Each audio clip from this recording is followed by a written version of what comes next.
Hello everyone. Today I am going to teach you the first lesson from your Gulmohar book. The title of the chapter is The Boy Who Broke the Bank. This is a short story written by Mr. Ruskin Bond. Before starting the lesson, I want to give you a brief detail about writer Mr. Ruskin Bond. Ruskin Bond is an Indian writer, Indian author of British descent or British origin. At present, he stays in Missouri.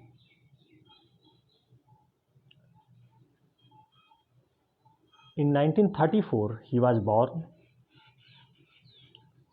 in a British parents.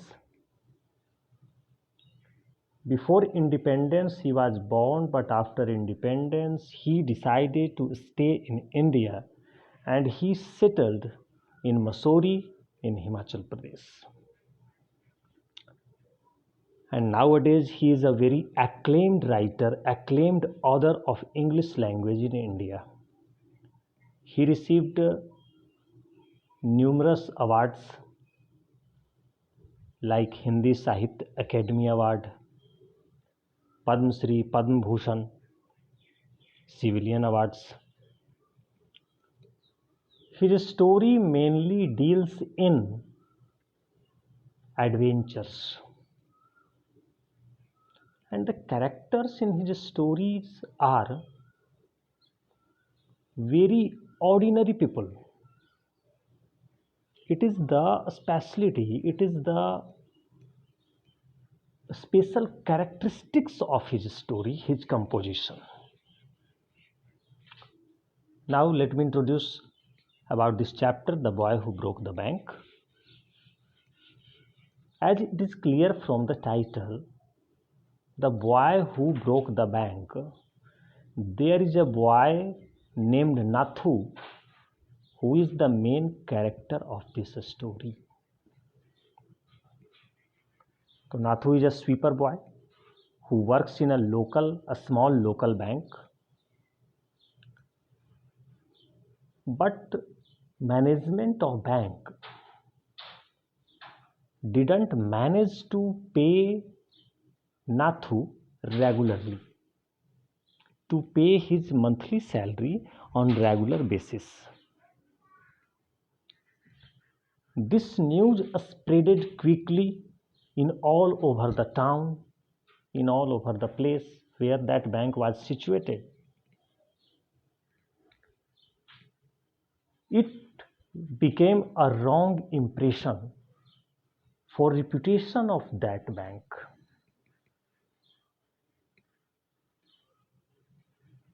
Rumors started to raise here and there everywhere in the town regarding bankruptcy of that bank. The theme of this story is we should avoid from false rumors. Otherwise, these may be destructive for a whole system. So now I am going to start the text line by line.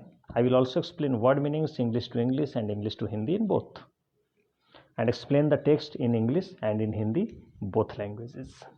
So come to the paragraph 1. Nathu the sweeper boy grumbled to himself as he swept the steps of a small local bank owned by Seth Govind Ram. Nathu एक sweeper boy है, साफ सफाई करने वाला लड़का है।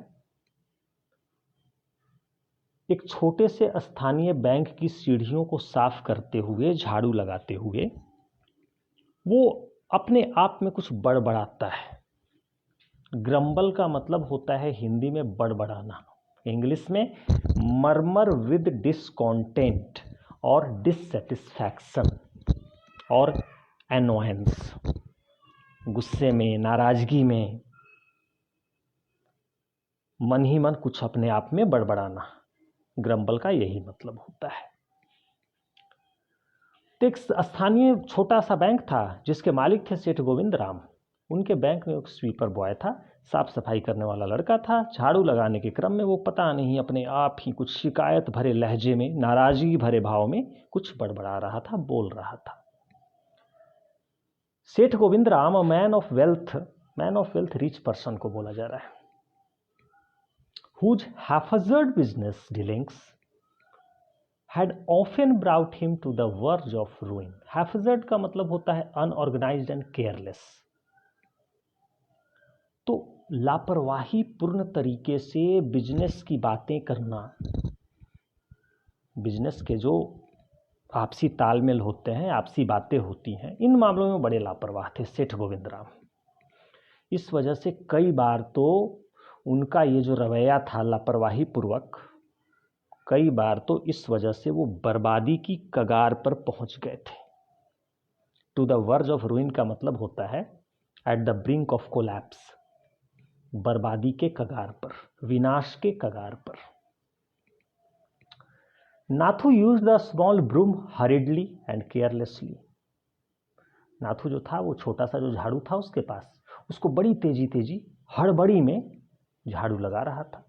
हरिडली का मतलब होता है क्विकली, रैपिडली, बट केयरलेसली। लापरवाही पूर्वक कोई काम तेजी से करना, उसी को हरिडली बोलते हैं। तो नाथू जो था अपने उस छोटे से झाड़ू से बड़ी तेजी से झाड़ू लगा रहा था हड़बड़ी में। The dust after rising in a cloud above his head, धूल का गुब्बारा सा उसके सर के ऊपर उठ रहा था। झाड़ू जब लगा रहा था तो धूल का एक बादल सा, गुब्बारा सा उसके सर के ऊपर उठ रहा था। Settled down again on the steps, और फिर से वो जो धूल के कण थे वो फिर से उन्हीं सीढ़ियों पर जाकर बैठ जा रहे थे। As he banged his pan loudly against a dustbin, Sitaram the washerman's son passed by. Bang का मतलब होता है एक्सप्लोड, तेज आवाज करना, जोर जोर से किसी चीज को पटकना। टू हिट और strike something loudly, that is called bang. Explode भी इसके लिए वर्ड यूज किया जाता है। पैन, यहाँ पर पैन कुकिंग वेयर को बोला जाता है। The utensils used to cook food, उन्हें पैन बोलते हैं।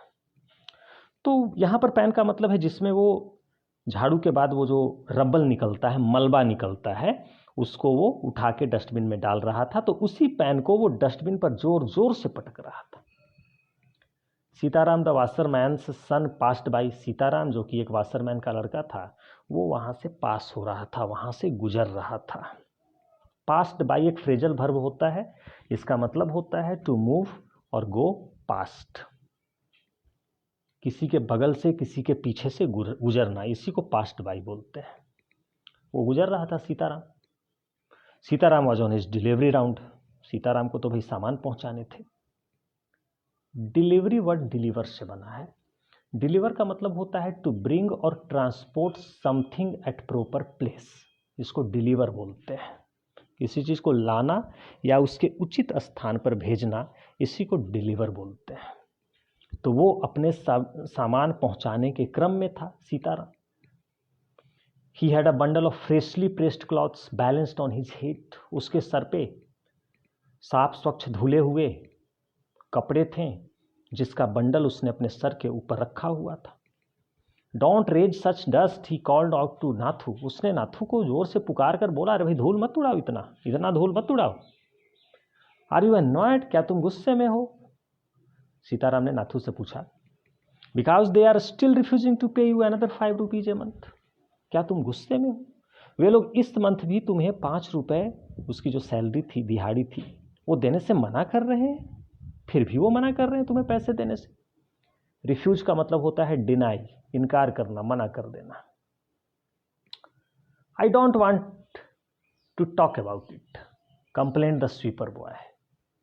तो उस लड़के ने, स्वीपर बॉय ने थोड़े शिकायत भरे लहजे में कहा, मैं इस बारे में बात नहीं करना चाहता। I haven't even received my regular पे। यहाँ तक कि मेरा जो नियमित पे है, जो मुझे मिलना चाहिए, मैं वो भी नहीं पाता हूँ, वो भी मुझे नहीं मिलता है, मैंने नहीं पाया है अभी तक। Soon 2 months pay will be due, जल्दी ही 2 महीने का वेतन बाकी हो जाएगा। Who would think this was a bank, कौन सोचेगा कि ये बैंक है। Holding up a poor man's salary. Hold up का मतलब होता है किसी चीज को जब्त करके अपने पास रखना। इसको इंग्लिश में क्या बोलेंगे? टू कीप और have something with grasp. Grasp मतलब पकड़ होता है, किसी चीज को अपनी पकड़ में रखना, इसी को होल्ड अप बोलते हैं। नाथू कहता है कि भाई कोई सोचेगा कि ये बैंक है जिसने अपने गरीब एम्प्लाई की सैलरी को होल्ड करके रखा हुआ है। As soon as I get my money I am of.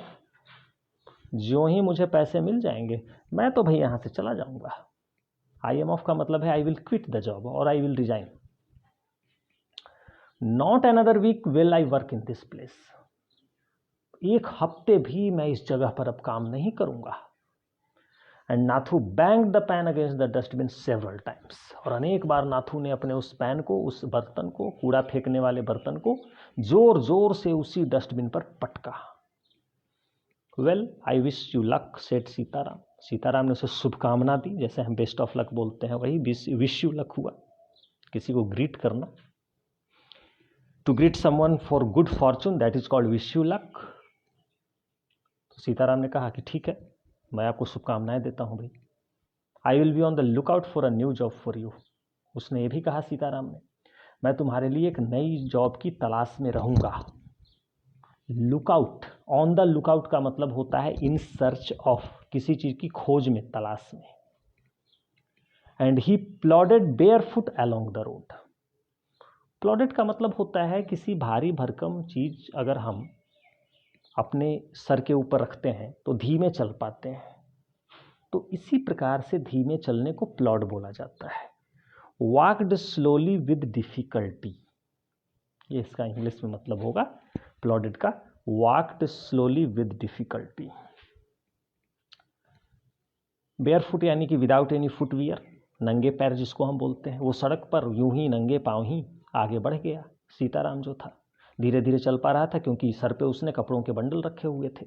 The big bundle of clothes hiding most of his head and shoulders. कपड़े का बड़ा सा बंडल था जिस वजह से उसका सर और उसका कंधा यूं लग रहा था मानो छुपा हुआ हो, ढका हुआ हो, कवर्ड हो उसी में। At the fourth home he visited delivering the washing. Sitaram overheard the woman of the house saying how difficult it was to get someone to sweep the courtyard. जब वो कपड़े देने चौथे घर में गया और कपड़े वो दे रहा था तो सीताराम ने उस घर की महिला को बोलते हुए सुना। HEAR हियर का मतलब सुनना होता है, और ओवर हियर या ओवर हर्ड, हियर का पास्ट फॉर्म हर्ड होता है, और ओवर हर्ड का मतलब होता है किसी को चुपके से सुनना, बोलने वाले को पता भी ना चले और सुन लेना, इसी को ओवर हियर बोला जाता है। तो सीताराम ने उस महिला को कहते हुए सुना कि हाउ डिफिकल्ट इट वाज, कितना मुश्किल है, to get someone to sweep the courtyard, किसी को पाना, किसी को रखना। आजकल कहाँ कोई मिलता है। कोर्टयार्ड में झाड़ू लगाने के लिए भी आजकल लोगों को ढूंढना बड़ा ही मुश्किल काम है। कोर्टयार्ड बोला जाता है लॉन एरिया को। Tying his bundle Sitaram said, अपने बंडल को बांधते हुए सीताराम ने कहा, I know of a sweeper boy who is looking for work, कि भाई मैं एक स्वीपर बॉय को जानता हूं जो कि अभी काम की तलाश में है, काम ढूंढ रहा है। He might be able to work for you from next month, अगले महीने से हो सकता है कि वो आपके लिए काम करने में सक्षम होगा। ही इज विथ सेठ Govind Ram's bank just now, अभी तो वो सेठ गोविंद राम की बैंक में है, but they aren't giving him his pay, लेकिन वे लोग उसको पेमेंट नहीं दे रहे हैं। And he wants to leave, और वो वहां से छोड़ना चाहता है। ये सीताराम ने, जो वाशरमैन का बेटा था, उसने बताया भाई उस घर की मालकिन को। ओह इज दैट सो, अच्छा तो ऐसी बात है, सेड मिसेज प्रकाश, वो मिसेज प्रकाश थी जो महिला थी, उन्होंने कहा अच्छा तो ऐसी बात है। And why aren't they paying him, वे लोग क्यों नहीं पैसे दे रहे हैं उसे। They must be short of money, said Sitaram with a shrug. उसने कहा निश्चित रूप से वे लोग, उनको पैसे की तंगी होगी, पैसे की कमी होगी। Said Sitaram with a shrug, SHRUG, shrug. कभी कभी हम कंधे को उचकाकर किसी को इशारा करते हैं, इसी मूवमेंट को श्रग बोला जाता है। तो श्रग का मतलब हुआ a movement of shoulders up and down to show that he did not know or care. Casually हम अपने कंधे को उचकाते हैं, उसी मूवमेंट को श्रग बोला जाता है। सीताराम ने अपने कंधे को उचकाकर बोला कि शायद उन्हें पैसे की कमी होगी। Mrs Prakash laughed, Mrs Prakash हंस पड़ी। Well tell him to come and see me when he is free. ठीक है, उसे कहना मेरे पास आने के लिए, मुझसे मिलेगा, जब वो फ्री होगा तो उसको बोलना मुझसे आकर मिलेगा।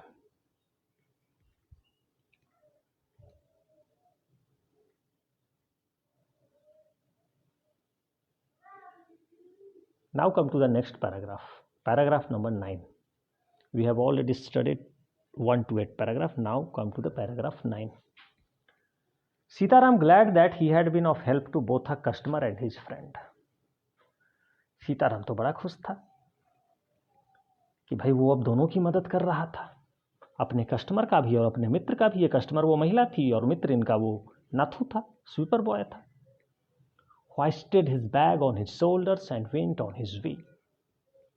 अपने बैग को यूं ऐसे लहराते हुए कंधे पे रखा और फिर आगे अपने काम पे चल पड़ा। Soon after, Mrs. Prakash set out for the bazaar to make her usual afternoon tour of the cloth shops. जल्दी ही बाद में मिसेस प्रकाश, देखो सेट आउट का मतलब होता है किसी जगह के लिए प्रस्थान करना। सेट आउट, इसको इंग्लिश में बोल सकते हैं to move on.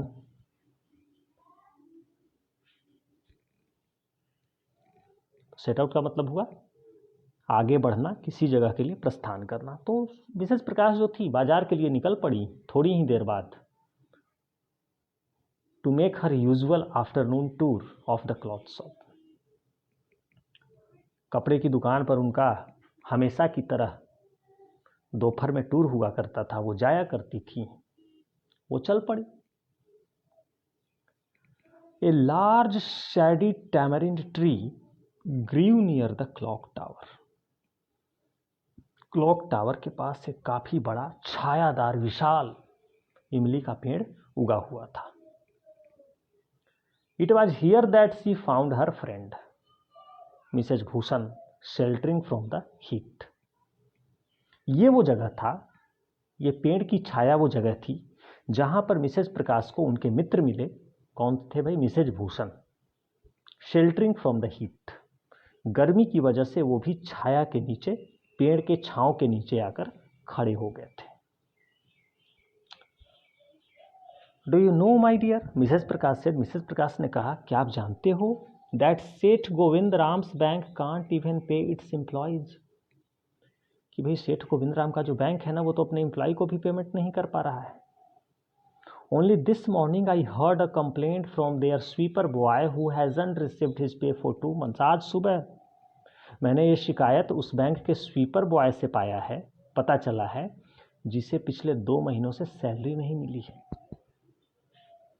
It's disgraceful exclaimed Mrs Bhushan. Mrs Bhushan ने आश्चर्य प्रकट करते हुए कहा, यह तो बड़ी बुरी बात है। डिसग्रेसफुल मतलब होता है बैड, अनएक्सेप्टेबल। शर्मिंदगी का कार्य को डिसग्रेसफुल बोलते हैं। तो ये तो बड़े शर्म की बात है भाई, बड़ी बुरी बात है। If they can't pay the sweeper, अगर वो स्वीपर को पैसे नहीं दे सकते थे, must be in a bad way, फिर तो वो बुरी स्थिति में है। None of the others can be getting paid either. जब वो अपने स्वीपर को ही पैसे नहीं दे पा रहे हैं, तो वहां पर तो जितने भी एम्प्लॉई हैं उनमें से किसी को भी पैसे नहीं मिल रहे होंगे, कोई पैसे नहीं मिल रहे होंगे किसी को। Mrs Bhushan left Mrs Prakash at the tamarind tree and went in search of her husband. Mrs Bhushan Mrs Prakash को वही टैमरिन पेड़ के नीचे छोड़ के आगे बढ़ गई अपने हस्बैंड की तलाश में। Who was found sitting under the fan in Jugal Kishore's electrical goods shop. वो पंखे के नीचे जुगल किशोर के इलेक्ट्रिकल शॉप में बैठे हुए थे, वहां पर मिले मिसेज भूषण के husband mister Bhushan. Talking with the owner, उस दुकान का जो मालिक था उससे वो बात कर रहे थे। So there you are, cried Mrs Bhushan.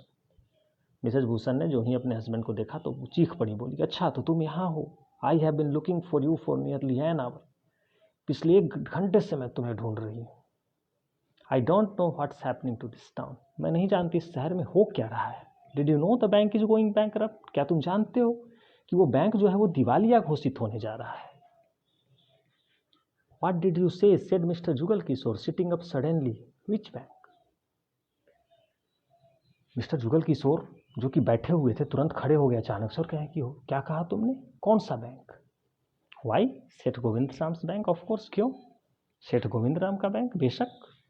I here they have stopped paying their employees, मैंने सुना है कि उन्होंने अपने एम्प्लॉय को भी पैसे देने रोक दिए। No salary for over 3 months, 3 महीने से कोई सैलरी नहीं मिली लोगों को। Don't tell me you have an account with them, Mr Kishore, मुझे मत कहना आपका तो उसमें अकाउंट भी है मिस्टर किशोर। ये मिस्टर किशोर उसी दुकान के मालिक हैं। No but my neighbour has, he said, तो मिस्टर किशोर ने कहा नहीं मेरे पड़ोसी का तो है। And he called out to the keeper of the barber shop next door, अगली जो दुकान थी बगल वाली, वो एक बार्बर नाई की दुकान थी, फैज हुसैन नाम था उनका। मिस्टर किशोर ने उसे बुलाया, Faiz Hussain, have you heard the latest, latest का मतलब यहाँ पर है लेटेस्ट न्यूज, क्या तुमने अभी की खास खबर सुनी। Seth Govind Ram's bank is about to collapse, Seth Govind Ram का बैंक तो बिल्कुल बर्बाद होने के कगार पर है।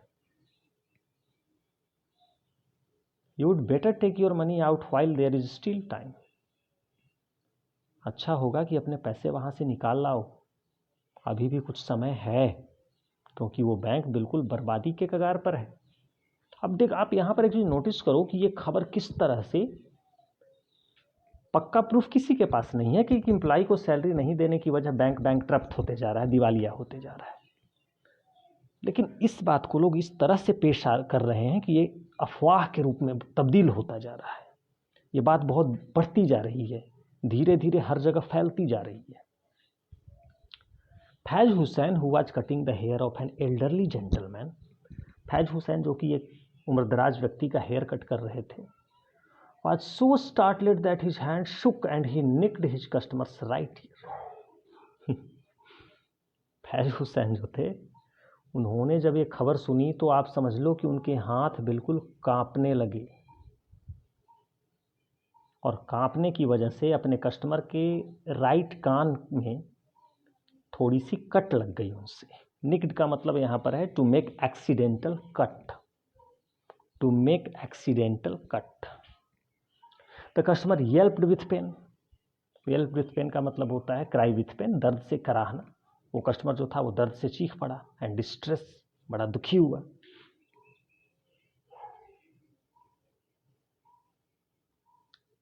Pain because of the cut and distress because of the awful news he had just heard. दर्द हुआ किस वजह से, कट की वजह से, और निराश या दुखी किस वजह से हुआ, क्योंकि अभी उसने इतनी बुरी खबर जो सुन ली थी। With one side of his neck still unshorn, उसके गर्दन का एक तरफ का हिस्सा अभी भी अनसेव्ड था, अभी भी वो शेव्ड नहीं हुआ था। He lift out of his chair, अपनी कुर्सी से वो उछल पड़ा, and sped across the road to a general store, दौड़ता हुआ वहां से जनरल स्टोर की तरफ गया। रोड के उस तरफ जो जनरल स्टोर था वहां गया। Where there was a telephone, जहां की एक टेलीफोन था। ही डायल्ड सेठ गोविंद, उसने सेठ गोविंद को डायल किया। अब मिस्टर गोविंद को डायल करने के बाद क्या बातें होती है, ये सारी बात मैं आपको अगले वीडियो में बताऊंगा। अभी जो पढ़ाया उसको ठीक से पढ़ें, रिवीजन करें। Thank you, have a nice day.